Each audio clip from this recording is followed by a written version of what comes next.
She sat beneath the painted ceiling of a gilded chamber, her hands folded in a ritual of stillness, her dress the color of bone.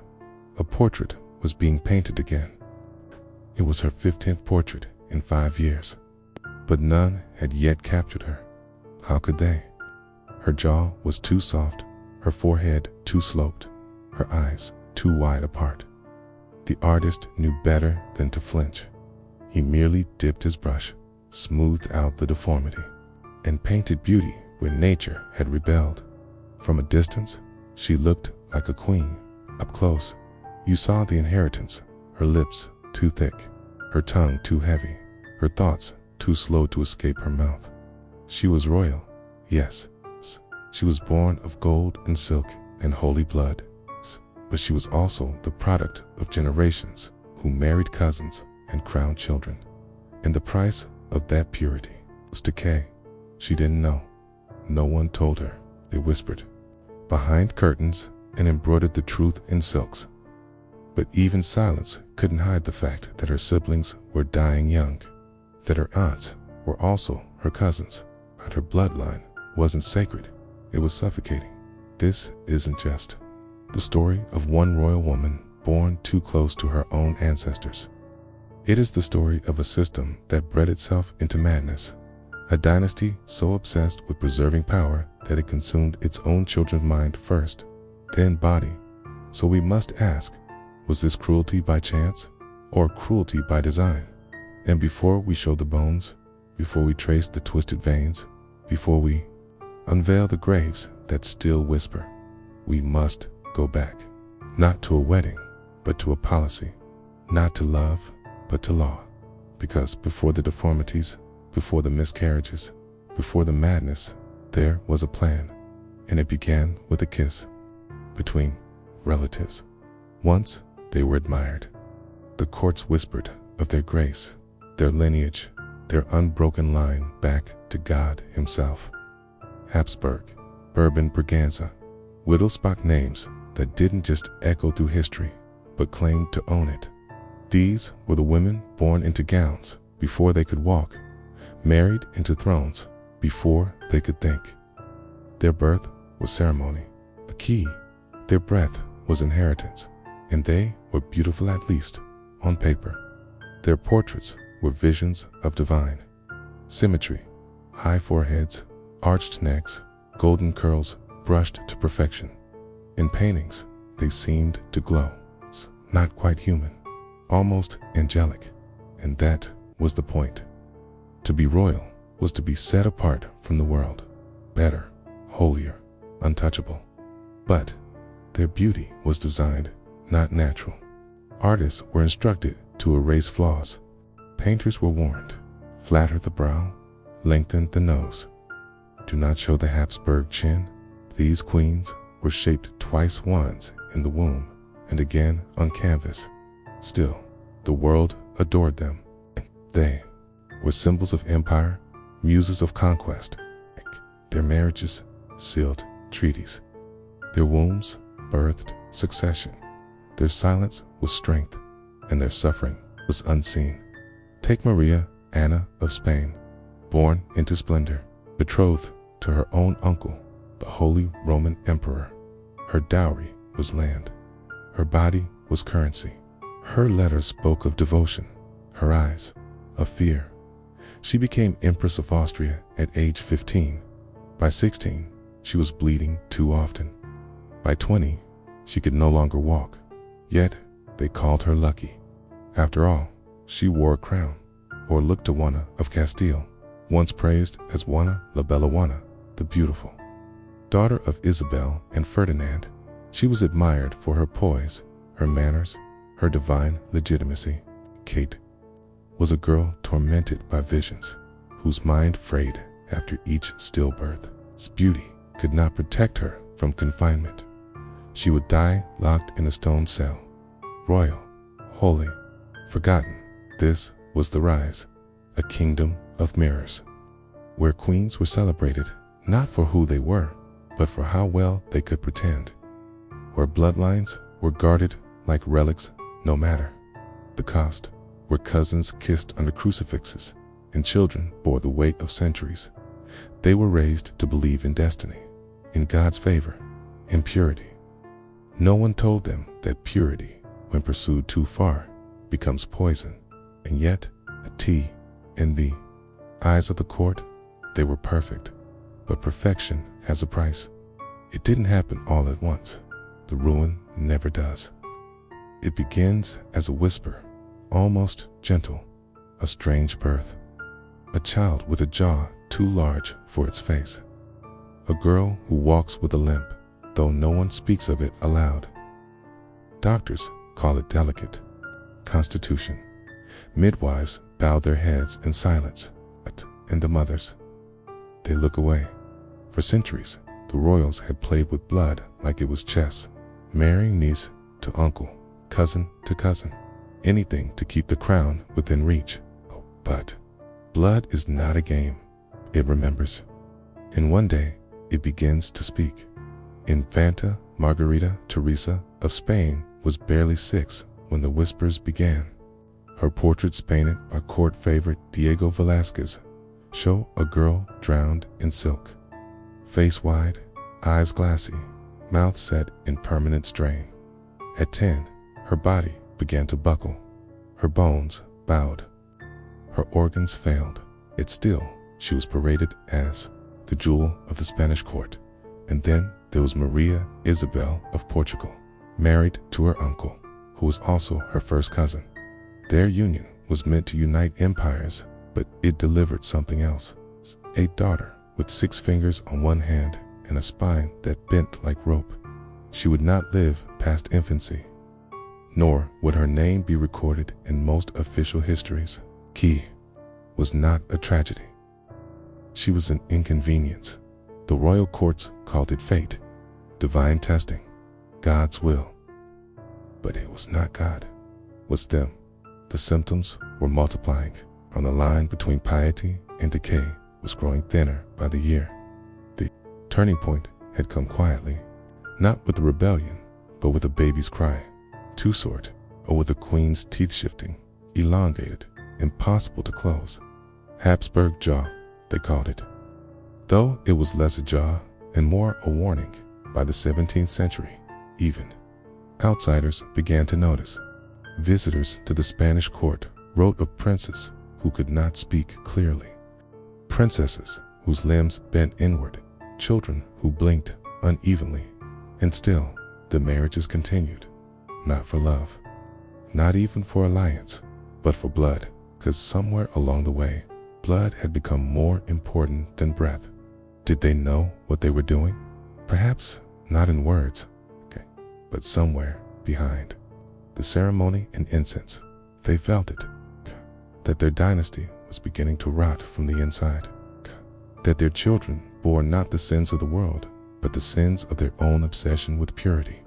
And in that knowledge, they became trapped, because to marry outside the bloodline was to risk dilution, to marry within was to risk deformity. And so they chose the latter, again and again, till the faces in their portraits stopped changing altogether. This was not a single queen's fall. It was a system collapsing on itself, a crown so desperate to remain unbroken that it strangled the very necks it adorned. And behind every portrait, behind every marriage contract signed in candlelight, was a girl, alone, breeding future monarchs. She would never see survive.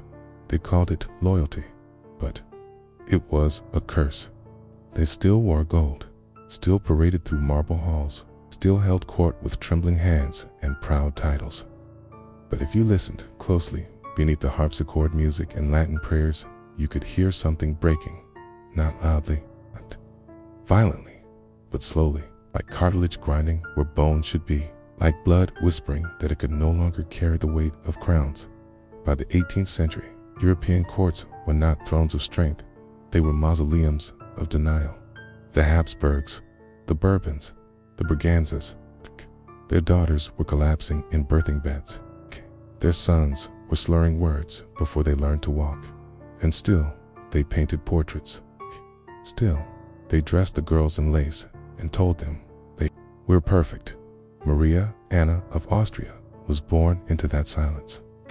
Princess of prestige, a daughter of emperors, and a woman who would suffer through a body so warped by her lineage that she would require constant medical assistance just to function. Her bones bent, her back curved, her hips locked. She was carried more often than she walked. But in public, she was still referred to as noble. And then came Joanna of Austria, the mad one, Kali, but her letters screamed something else. She could not bear loud noises, could not tolerate light. She believed the walls whispered, that the portraits blinked. She begged not to be left alone, and yet every suitor declined her hand. None of this stopped the bloodline, it only deepened it. Across France, Spain, and Portugal, the daughters of one crown were given to the sons of another, first cousins, who had grown up together now, forced to lie together, uncles who watched their nieces, grown now, forced to father their children. And it was always the women, quiet, smiling, dying, who bore the cost. They bled alone in candlelit rooms. They miscarried in silence, and when the babies came out too pale to still, or with limbs folded backward, they were buried without names. The descent was not only physical, it was psychological. These women were told they were divine, chosen by God, meant to carry nations in their wombs, and yet they could not carry themselves upright. Their spines buckled before the age of 20. Their teeth grew in crooked rows. Their fingers fused together, forming soft fists that could not hold a quill. But they were still expected to bow. One by one, the mothers began to disappear from the paintings, replaced by saints or shadows. The story said they retired to convents, but convents do not echo with the screams of childbirth.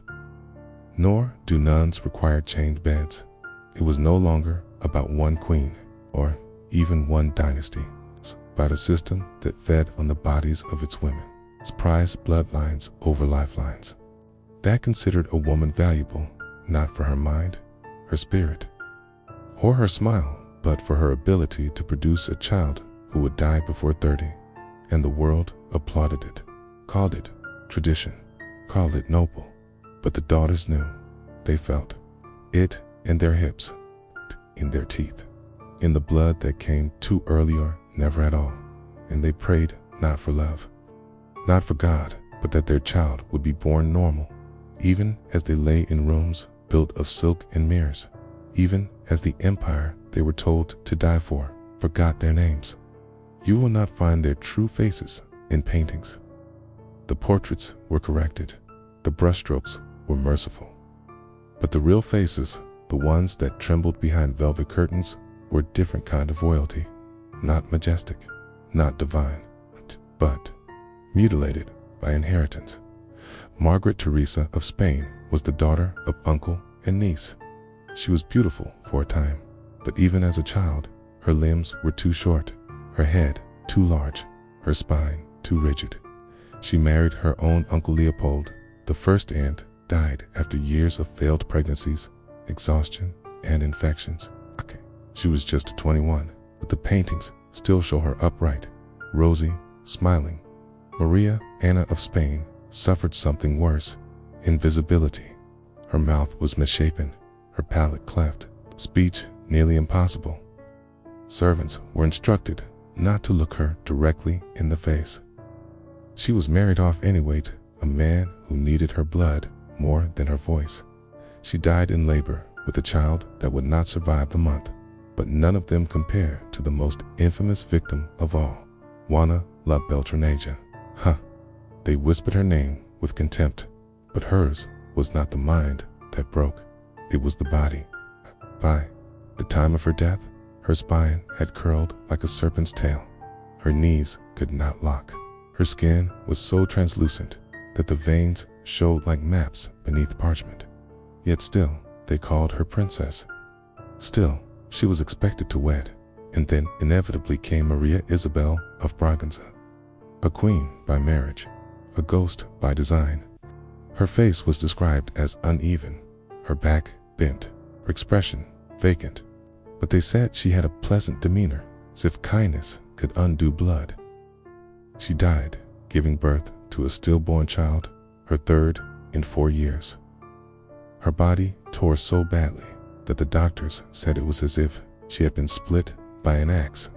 These women were not cursed. They were manufactured.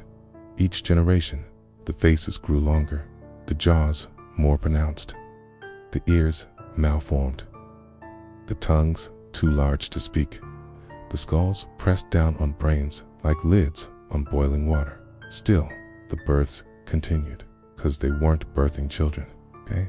They were birthing heirs. The Spanish Habsburgs called it La cara de Habsburgo, the Habsburg jaw. But it was more than a jaw. It was a collapsing face, a collapsing family, a collapsing morality. Their daughters were given laudanum during labor, opium to numb the screams, and when it wasn't enough, they were gagged, not for modesty, but to keep the rest of the palace from hearing what power actually cost. They died in gold-trimmed beds, soaked in blood, best, and then were buried in chapels, whose stained glass windows bore no resemblance to the suffering beneath them. The public was never told. The court ensured that. They released carefully scripted statements. Her Majesty has passed after a brief illness. The Queen died peacefully in the presence of her husband. But behind the walls, the truth was worse than any illness. The truth was that royal blood was a poison, and women were the vials that carried it forward. You cannot look at these stories and say it was just one family or just one time. This was systemic, and the worst part, no one ever apologized. Not a single king, not a single court physician, not a single priest, because what they did, marrying cousins, mutilating girls through childbirth, burying them in silence, was not considered sin. It was considered a duty. There was no scream, no final declaration, no thunder rolling through the sky to mark the moment, just a small flickering candle at her bedside and the sound of something tearing. Not fabric, flesh. It was Maria Leopoldina of Austria, Queen, consort of Brazil, who died giving birth in agony. Her body was never meant for childbirth. Years of forced pregnancies had hollowed her frame. This time, the baby was misaligned. The pain rose like a tide. She begged for it to stop, but the midwives had their orders. The child had to live. The Queen was replaceable by the time her cries fell silent. The room was already being cleaned, the sheets burned, the blood scrubbed. Her husband, Emperor Pedro I, wept, but not for her, the son who didn't survive either. She wasn't the first to die this way, okay? And she wouldn't be the last. Maria Josepha of Bavaria suffered worse, okay? For 2 days, she lay in convulsions. Her intestines ruptured. Her abdomen swelled with fluid and bile. The doctors insisted it was hysteria. She was in her 20s. Her face blackened before death. She was buried within hours, sealed in a lead coffin, so no one could see what royal inbreeding had done. They were born to be symbols, not humans. Their pain was undignified, so it was erased. Their suffering reduced to rumors. Even in death, they were expected to smile, to lie still, to wear their crown of obedience. But the records, the ones buried in church vaults and family crypts, tell a different story. Stories of queens who bled out from torn uteruses, of noble women who were forced to continue intercourse despite prolapsed organs, of girls, some not yet 14, who were told to be brave, as their bodies shattered under royal expectation. In Versailles, a princess was once left to die in a sealed chamber, not for punishment, but for privacy. Her screams were disturbing. The court, they fed her broth under the door. When she stopped taking it, they simply sealed the entrance. 2 days later, a servant found her body curled beside a chamber pot, her nightgown soaked in blood, her mouth open, her eyes still wide. That room has no plaque, No monument remembers the daughters who died on command. No statue honors the wombs that were used until they collapsed. Even their tombs are misleading, crafted in marble, lit by candlelight, etched with Latin that speaks of virtue and peace. But peace never visited them. They died, contorted, some foaming at the mouth, some shrieking in tongues, some too exhausted to move. And many, far too many, died, believing it was their fault, because they were told it was God's plan, because their priests said pain was sacred, because their families said duty was love. And so, their final moments were not just tragic, they were criminal. These were not deaths, teachings carried out by tradition, silent assassinations of girls born into the wrong lineage, or perhaps kid into the right one, the ones whose genes were just useful enough to extract, just fragile enough to discard. And the final horror, their children, the ones who lived, were given nannies, tutors, gold, but not truth. They were never told what their mothers endured. They were taught to rule, not to remember, and that was the point. They built statues in their honor, not the women, but the men, keys, the patriarchs who orchestrated the bloodlines like composers of a divine symphony, never minding that every note bled. Cathedrals rang with their names, keys, portraits preserved, their legacies. But the women, they vanished. Not all at once. Slowly, it began with silence. No eulogies, no published obituaries, just a date of death. Sometimes a name etched in Latin and a cause left blank or replaced with euphemisms, complications, melancholia, delicate constitution. The official documents told a sanitized story. Maria Josepha died peacefully. Joanna of Austria died in piety. Isabella of Parma died in dignity. All lies. Lies shaped not to comfort the grieving, but to protect the throne. Because to acknowledge the truth would be to indict the entire system. A system that bred daughters like livestock. They used marriage contracts like weapons. It viewed childbirth not as sacred, but as a royal duty, a national investment, a sacrifice. And once the sacrifice was complete, the erasure began. Their belongings were seized, letters destroyed, diaries burned, midwives silenced with coin, surgeons sworn to secrecy. Even their children, if they lived, were told not to ask questions. A queen's death could not be a tragedy. It had to be a footnote. In Spain, the House of Habsburg went one step further. They commissioned new portraits of their deceased queens, flattering, serene, angelic. These were not likenesses. These were replacements, designed to overwrite the truth, to make the women look more royal in death than they ever felt in life. And the artists obliged. They painted perfect hands that had once trembled, with fever, rosy cheeks where there had been sores, upright posture where there had once been collapse, a crown on the head, even when the woman had died screaming. And still, no one questioned it, because the public preferred the illusion. The church preferred obedience, the court preferred order, and history. History was written by those who survived, by men. And so, generations passed, and the women who once bled beneath marble ceilings were forgotten deliberately, systematically, until now. In archives across Europe, medical logs began to surface, notes from royal physicians, personal letters from servants, autopsy records hidden beneath centuries of dust, and the truth was undeniable.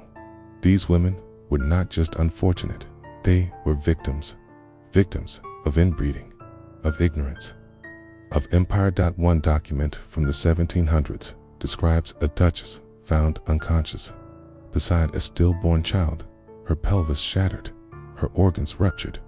The entry ends not with condolences, but with a cold summary. The line continues, heir status unaffected. Another letter, never meant for public eyes, reveals the king's fury that his wife had failed him by dying too early before producing a male heir. He demanded her name be removed from church offerings. She died unfulfilled, he wrote. She is of no further use. What kind of world speaks that way about a corpse? Ours, or rather, the world they built, still benefit from that because, even today, royal bloodlines persist. The remnants of these inbred dynasties walk among us in ceremony, in wealth, in silence. Their existence is sanitized, romanticized, but the foundation is rot, a rot of incest, a power without empathy, a beauty maintained by suffering. And if you look closely beneath the lace, the tiaras, the marble tombs, you can still see it. The forgotten women, the erased queens, the ones whose names are missing from the record, not because they were unimportant, but because they were too important to be remembered honestly. She never wanted a throne. She wanted air filtered by velvet drapes. She wanted a name not tethered to a dynasty. She wanted love that didn't come in the form of treaties. But history rarely preserves the desires of the broken, only the blood. And that blood, once so carefully preserved, eventually poisoned itself by the 18th century. The effects of generations of inbreeding were no longer whispers. They were visible, not metaphorically, literally. Faces collapsed into themselves, jaws malformed, tongues too large for the mouth, limbs stunted, minds absent. The Habsburg jaw, they called it. But it wasn't just a deformity, it was a symptom of pride disguised as legacy, a power so obsessed with itself it could only replicate inward, like a snake eating its own tail, only to wonder why it's starving. In the courts of Europe, marriages became increasingly desperate, cousin to cousin, uncle to niece, sister to brother-in-law, genetic roulette rigged from the start. And when a child survived, it was considered a blessing, even if they drooled at court functions, even if they couldn't walk, even if they died before 15, because survival, not dignity, was the measure of success. But eventually, even survival ran out. Charles II of Spain, the final Habsburg king, was the physical culmination of centuries of inbreeding. He could barely speak, could not chew food, was incapable of stirring an heir. He was king in name, but ghost in every other sense. His death didn't end just a reign. It ended a bloodline, the same line that once ruled the Holy Roman Empire. Spain, Austria, and parts of Italy and the Netherlands collapsed, not under revolution, not under war, but under its own genetic arrogance. So what remains? Not power, that passed to other houses, not glory, that dimmed with time. What remains is the lesson, the warning that when power becomes obsessed with purity, it builds a tomb instead of a legacy, and that tomb is not always made of stone. Sometimes it's built from silence, from rewritten stories, from paintings that show smiles where there were screams. Today, the descendants of these monarchs still walk among us, but their crowns are lighter now, their names ornamental. The curse, the real one, was never witches or rivals. It was ego, and buried beneath Versailles, Vienna, El Escorial are the bones of women who never had a choice, who were born to bleed for empire, and who were forgotten not by time, but by design. But if you're still watching, if you're still listening, then their legacy is not entirely erased, because now at least one truth remains. They were not symbols. They were not vessels. They were women. And they deserved better. Trace your fingers across the family tree, and you'll notice something strange. It begins to curl inward, not outward. The branches bend, unnaturally looping, folding, collapsing back onto themselves. This is not the shape of life. It's the shape of decay. And in the case of Europe's royal houses, the family tree became less of a forest and more of a noose. By the 16th century, royal bloodlines were no longer networks. They were cages, and the map of Europe was drawn not by borders but by marriages.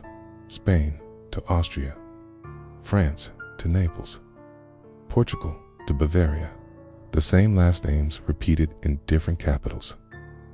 The same features, drooping jaws, protruding eyes, slow minds mirrored across portraits of queens and duchesses who never met but shared the same grandfather.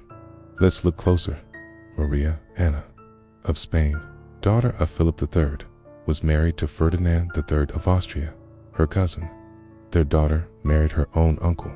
Their granddaughter married her cousin. And on it went. Each match was considered a triumph of diplomacy.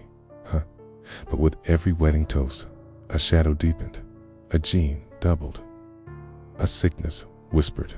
The goal was simple: keep power in the family. But power isn't meant to be hoarded like gold. Not when it breathes, not when it walks, not when it gives birth.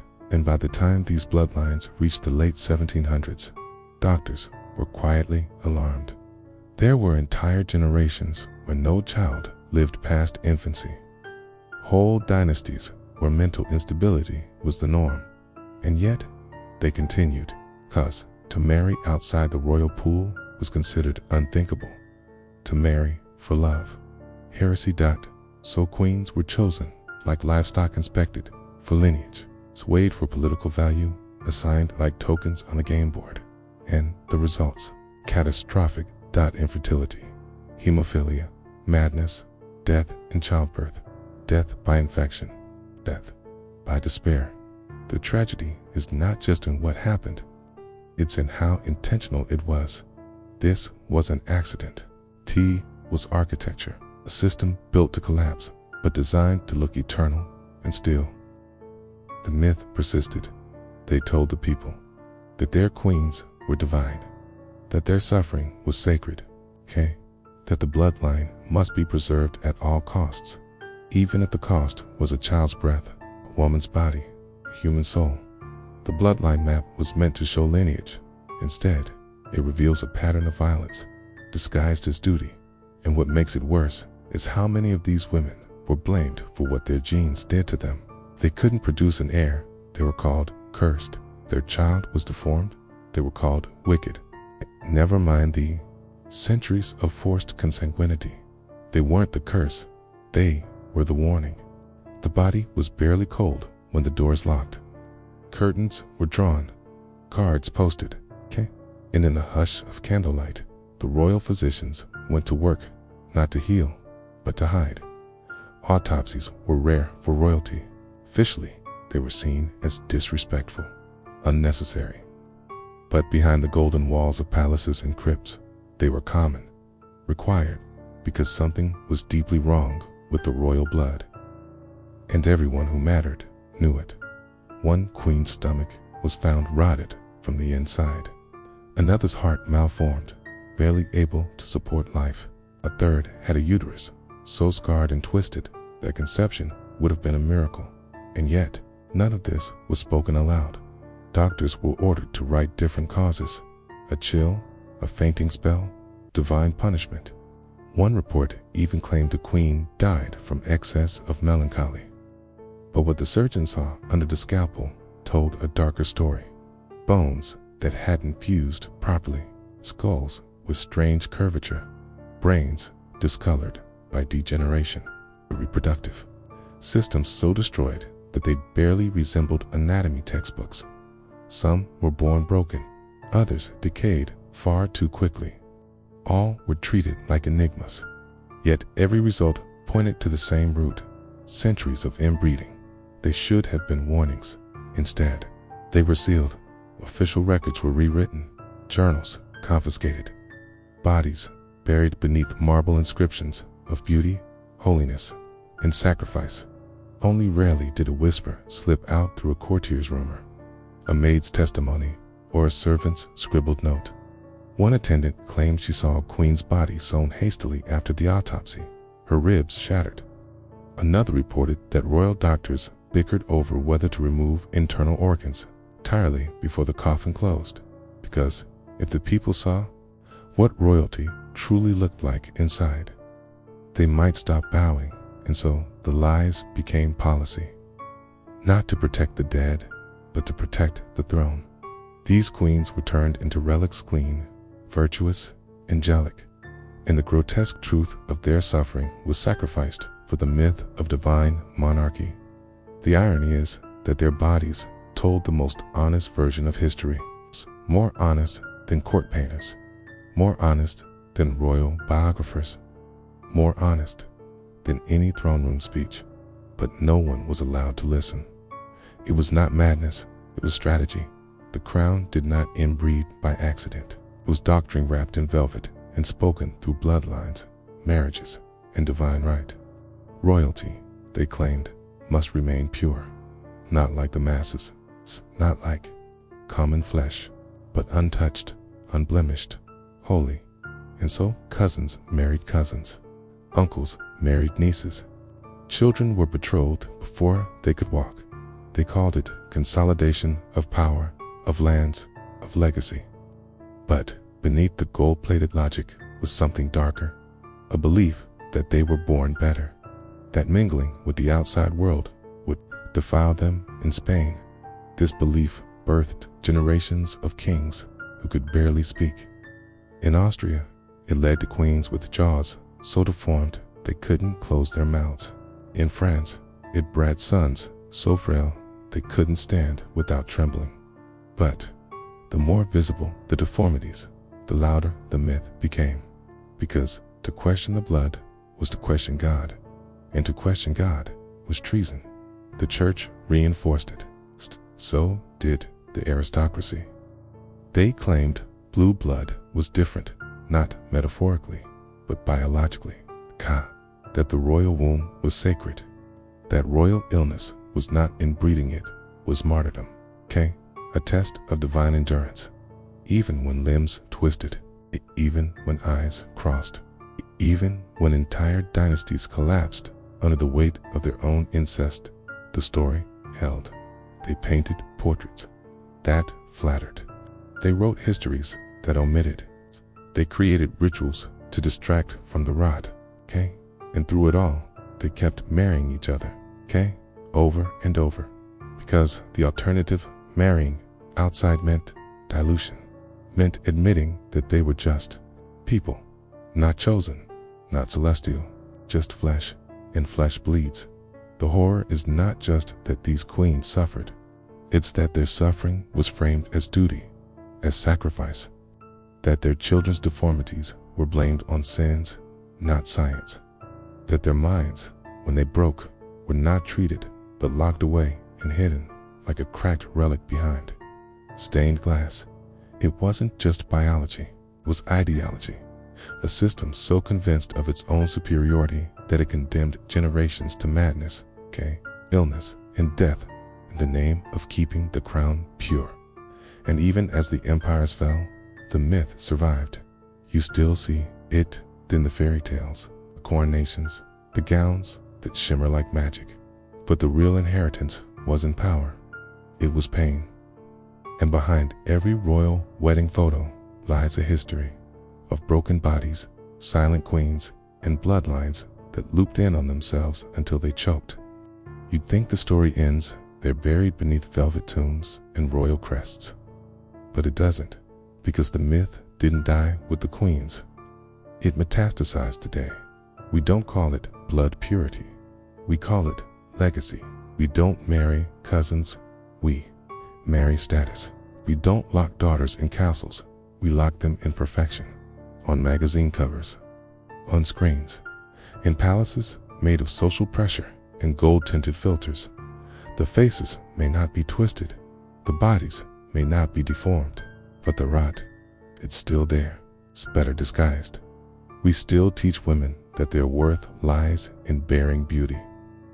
In silence, in sacrifice, we tell them to smile through suffering, to inherit the pain and wear it gracefully, just like the queens before them. The horror of royal inbreeding was never just physical. It was psychological, generational, a system built not to love, but to preserve lineage, illusion. And we've inherited more of that than we admit. We inherit it when we value appearance over autonomy, when we silence discomfort to protect tradition, when we place legacy above life, and when we pretend that power is always deserved simply because it's inherited. Their tragedies weren't accidents.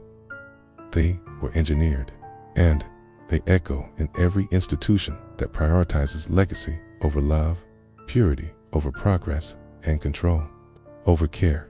What we call royal was often monstrous, and what we celebrate in crowns, we ignore in mirrors.